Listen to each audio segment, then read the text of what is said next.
What is good, guys, and welcome to today's video. I've already pretty much finished my Dunkin' coffee, so you know I'm buzzing, but a bit of a late start because I was cranking it out yesterday. I did not finish editing and going to bed till 5:30 in the morning, which is almost like Ruddy's schedule, but I got 2 videos done yesterday and I'm ahead now and it feels amazing. But all of that aside, we're now at HP because I'm helping Dan out with his R33 build, and as you guys know, we had to change a bit of the oil filter setup so that he can get the intake manifold and everything to clear with what he wants to do.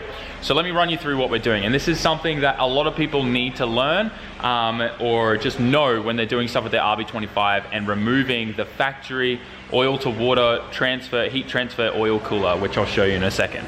So here is Dan's engine bay, and currently we have the intake manifold off, and we've also removed the factory oil to water cooler, which is this hefty thing here. This thing takes up a lot of space, and it's an absolute nightmare to try and get anything under your intake manifold there with that there. And I got another one over here that came off the 26, which is identical, just to show you some internal parts that are very important. So under the oil filter, you see these little ball things here? These are called oil pressure relief valves. And this is so when the engine gets to a certain RPM, the oil pressure exceeds the little spring in them, and it opens up and lets the oil bypass the filter, right? Because this is like a flow restriction point, right? You can only push so much through here.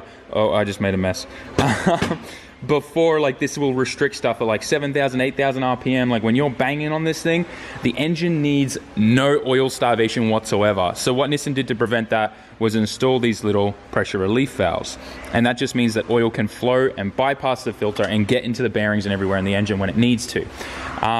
Now, what that means is when we remove that and we put the RB21 on, you can see that there's no oil pressure relief valves in the housing. So what we have to do is put it in the block. Now, Nissan has, because you can actually put the filter right on the block here, there is room for this, right? You can put the filter here, but you got to get the little piece, I think comes out of Australia, and it's normally on RB30s. So instead of us finding that, it was easiest to just get the RB21, which just bolts onto this and moves the filter out a bit as well. But there's a little Welsh plug in this port right here, in here. It's hard to see, but we need to get that out with a pick or a screwdriver and a hammer before we can do anything. Like, now that the camera's in focus, you can see that little Welsh plug that's pressed in there, a little bung that we need to get out, which is just like one of these but much smaller, and that is where we're going to be pushing in the oil pressure relief valve. You can get these from Nissan for literally like $1. They're super cheap. You do not want to forget to do this. So many people, when they just get the oil filter relocation kits that delete the factory cooler and everything, they bolt it straight on and don't even know that they need to put that oil pressure relief valve in there. And like I said, that makes your whole filter system is a restriction point, and at certain high RPMs when the oil pressure is up there, if the oil can't bypass that to get in and lubricate things, you're going to be starving your bearings and stuff like that, which can cause to catastrophic failure. So please, guys, take note of this. It's all over the forums. If you've done your research and you know what you're doing, don't just slap an oil filter relocation kit on there without doing this. This is a step you cannot miss if you want your RB to last and have long longevity. I think I said that word wrong, but you know what I'm saying. So we're going to do that now. Let's get things happening. So we just finished getting this little bung out, which is actually a solid steel one. I thought it was going to be like a Welsh plug. It's actually this. Now, these normally come out super easy when the engine is out, like the block and stuff is out of the car, because you can just, you drill it, thread it, put a bolt in it, and you can just put a slide hammer on it and knock it out in one hit. But in our instance, we obviously, very, very tight spaces. It's hard to work in there. So we had to use like the blowtorch, heat it all up after we tapped and threaded it and got the bolt on there. And then we used a method of a hammer and a pry bar to get it out. And what we did was I had that slid up from the bottom over the bolt, and then I used the pry bar from the top and managed to just pop it out like that. It can be a bit of a pain, so definitely take your time with this, guys, and do never drill all the way through, because you don't want any shards going into the engine. Even with the drilling that we were doing in this bung, I made sure that we greased it up so it would catch all the shards. And now we're just going to clean it all out, and then we can bolt this thing on, ready to roll. So now that I've finished cleaning everything up, it's time to now just press this in. Now, you will need to tap it in, but it just lines up with that hole that we just pulled that bung out and goes in to a certain extent. And now we just got to tap that in. So see how it's out like that? Just gonna tap it in now with like a little tiny 10mm socket over it and tap it in with the hammer. So we've got that pressed in there now. You can see, nice little pressure relief valve is in. So now all we gotta do now is put the gasket on. There we go. That should now clip on there. It's got a little nice new O-ring in there as well. Slip that on and tighten up the 4 bolts. And I have no idea what is going on over here. It's like a Daikoku PA car meet. Hell yeah. All right, here we go. Boom, she's on there now. So now we're tightening it all on. And as you can see, now we don't have that big, massive thing here in the way. We do need to put the oil pressure sensor though back in the block, but that's why that is there. And that's where that's gonna go. So that's the next thing, take that out, put that in there, and we're all done. And the oil filter is now completely out of the way. This piece also angles it down a tiny bit, so it moves it completely out of the way of any clearance issues under an intake manifold. So there you guys go. I hope you learned something. I hope I taught you something about some RB stuff. And if any of you guys are out there and you've completely removed this and done an oil filter relocation kit and you haven't put one of those oil pressure relief valves in, go do it as soon as you can, because yeah, high RPMs, especially in drift cars and stuff like that, that's a big no-no. So we're back at Chris's shop now, and it's been a while. It's dark outside now. Been helping Chris out with his NB, getting everything sorted there. But I'm now working on the engine, and currently I have this nice new second-hand cam angle sensor that we're putting on. I'm just replacing the O-ring right now. Actually, I was able to get the O-ring I needed from this O-ring kit here that I just picked up from Harbor Freight. There's one in there that was the correct size. It's definitely gonna be fun squeezing it over, but once we get it on there, it'll be fine. But I wanna show you guys, there we go, bam, straight on there. Beautiful, nice. All right, let me show you the old one, because this is kind of crazy. This is why they always leak. Look at that. Completely, like, I've never seen an O-ring go like that, ever. That's insane. So yeah, that's why it was leaking. So we got a fresh one on there now. We'll slop that in. Should be good. Yeah.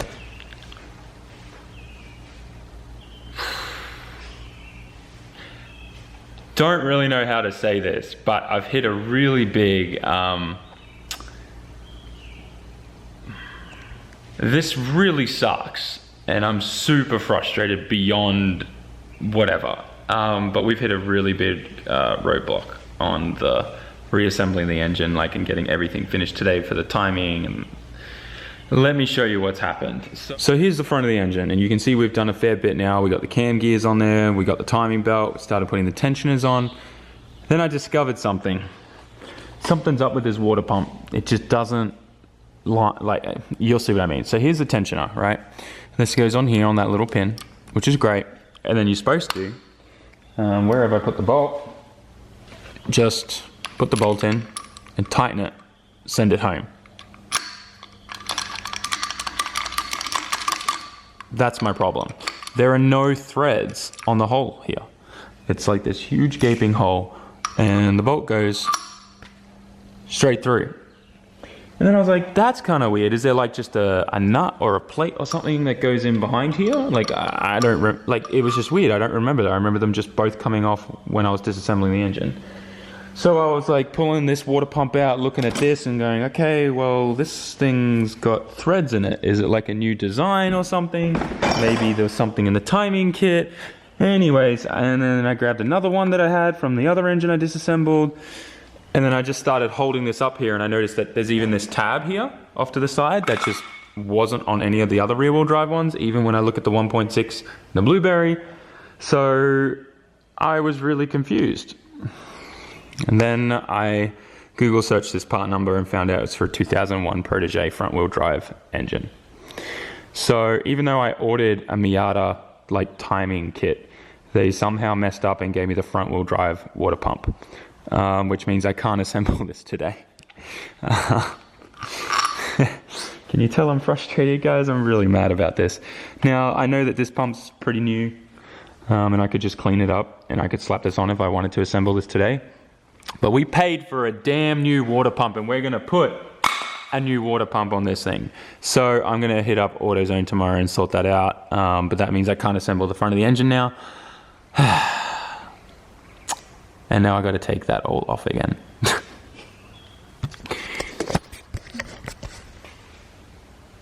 Effing chat, boys. Effing chat. Ah! Just got the front wheel drive Protege pump off. Ruddy. What's up? I got something I want to ask you. Can you come here for a sec? Kind of juggling right now, dude. Of course you are. You think I gave you? Where's your Cove speaker at? What's up? Does this look like a normal Miata water pump to you? I mean, from looking at it, it does. I mean, this doesn't have threads in it. And like this little earpiece. You picked up on it right away. What?